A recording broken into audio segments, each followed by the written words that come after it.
मुलांच्या उज्ज्वल भविष्याची पहिली पायरी कोणती असते बरं? ती म्हणजे त्यांचं पूर्व प्राथमिक शिक्षण. हो, हाच तो काळ आहे जिथे त्यांच्या शिकण्याचा खरा पाया रचला जातो. चला, आज आपण याच पायाच्या शक्तीबद्दल जरा सविस्तर बोलूया. आपल्या मुलाला आयुष्याची सगळ्यात चांगली सुरुवात कशी करून देता येईल हा प्रश्न मला वाटतं जवळजवळ प्रत्येक पालकाच्या मनात येतो, नाही का?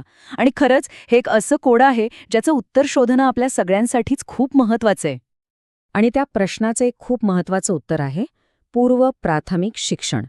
म्हणजे बघा, 3 ते 6 वयोगटातील मुलांच्या आयुष्यातला हा तो निर्णायक टप्पा आहे, जो त्यांना फक्त पुस्तकी ज्ञानासाठी नाही, तर भावनिक आणि सामाजिकदृष्ट्याही शाळेसाठी आणि पुढील आयुष्यासाठी तयार करतो. तर ही पहिली पावलं नेमकी कशी असतात? मुलांच्या आयुष्यातली ही सुरुवातीची वर्ष आहेत ना, ती त्यांच्या संपूर्ण विकासाचा जणू एक नकाशाच तयार करतात. आणि लक्षात घ्या, हा नकाशा फक्त अक्षरं आणि अंकांचा नाहीये, तो त्याहून खूप काही मोठा आहे. मग या सुरुवातीच्या वर्षांमध्ये असं नेमकं काय घडतं? चला तर मग पूर्व प्राथमिक शिक्षणाचे असे 5 मोठे फायदे बघूया, जे मुलांच्या भविष्याला एक नवी मजबूत दिशा देतात. ओके, तर पहिला आणि सगळ्यात महत्वाचा फायदा, विकासाचा पाया. जरा विचार करा, मुलांचा मेंदू ह्या काळात अक्षरशः प्रचंड वेगाने वाढत असतो, विकसित होत असतो. म्हणूनच योग्य वेळी योग्य मार्गदर्शन मिळणं हे त्यांच्या भविष्यासाठी खूपच निर्णायक ठरतं. आणि म्हणतात ना, ह्या वयातील मुलं म्हणजे जणू काही स्पंजच असतात. जे काही समोर येईल ते इतक्या वेगाने शोषून घेतात. त्यामुळे एक चांगलं, खेळावर आधारित शैक्षणिक वातावरण त्यांच्या या नैसर्गिक जिज्ञासेला खऱ्या अर्थाने खतपाणी घालतं. आता दुसरा फायदा, तो म्हणजे सामाजिक कौशल्य. सोप्या भाषेत सांगायचं तर इतरांशी कसं बोलायचं, कसं वागायचं हे शिकणं. आणि ही एक अशी कला आहे ना, जी आयुष्याच्या प्रत्येक वळणावर उपयोगी पडते आणि तिचा पाया इथेच ह्याच वयात रचला जातो. विचार करा, शाळेत जेव्हा मुलं मित्र आणि शिक्षकांसोबत खेळतात, बोलतात, तेव्हा ती नकळतपणे कितीतरी गोष्टी शिकत असतात. वस्तू वाटून घेणं, आपलं म्हणणं शांतपणे मांडणं, एका टीममध्ये काम करणं, या सगळ्या छोट्या छोट्या वाटणाऱ्या गोष्टीच भविष्यातल्या मजबूत नात्यांचा पाया घालतात. पुढचा तिसरा महत्वाचा मुद्दा आहे भावनिक विकास. बघा, आनंदी आणि भावनिकदृष्ट्या स्थिर असलेलं मुलंच नवीन गोष्टी शिकायला तयार असतं. त्यांचं इमोशनल हेल्थ हे त्यांच्या फिजिकल हेल्थ इतकंच महत्वाचं आहे.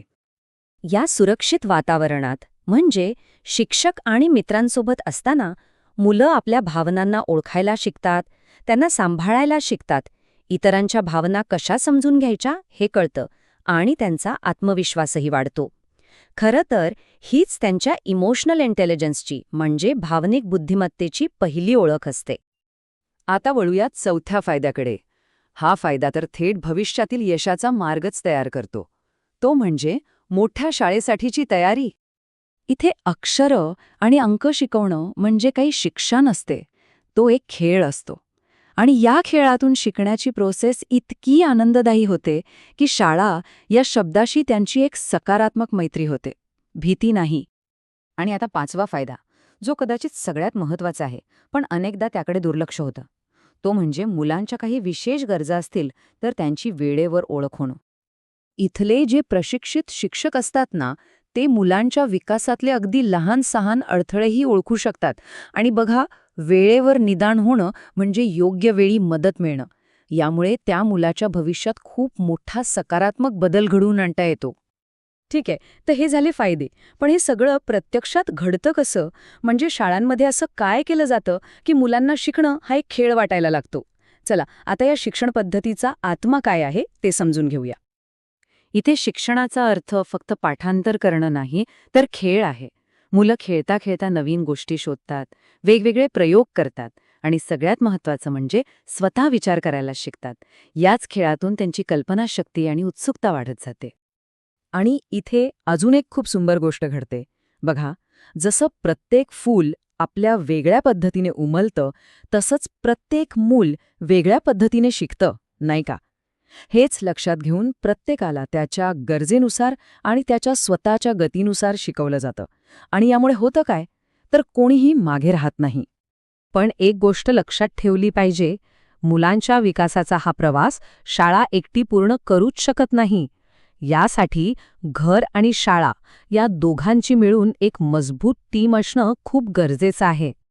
आणि ही पार्टनरशिप यशस्वी होण्यासाठी दोघांचीही भूमिका तितकीच महत्त्वाची आहे. पालकांनी शाळेच्या उपक्रमांमध्ये सहभागी व्हावं आणि घरीसुद्धा शिकण्यासाठी एक पोषक वातावरण तयार करावं. त्याचवेळी शिक्षकांनी पालकांशी नियमित संवाद साधायला हवा, जेणेकरून मुलाच्या प्रगतीसाठी एकत्र मिळून प्रयत्न करता येतील. थोडक्यात सांगायचं तर पूर्व प्राथमिक शिक्षण ही फक्त एक गुंतवणूक नाहीये, ती मुलांना आयुष्यभरासाठी दिलेली एक खूप मौल्यवान भेट आहे, जिचे फायदे त्यांना पुढे प्रत्येक पावलावर मिळत राहतात. तर आज आपण पाहिलं की ही पहिली काही वर्ष मुलांच्या आयुष्याला कसा आकार देतात. हे शिक्षण त्यांना फक्त शाळेसाठी तयार करत नाही, तर एक चांगला, विचार करणारा आणि संवेदनशील माणूस बनण्याचा पाया रचतं. ही एक अशी संधी आहे ज्यामुळे प्रत्येक मुलाला स्वतःची खरी क्षमता ओळखता येते आणि आयुष्यभर काहीतरी नवीन शिकण्याची गोडी लागते.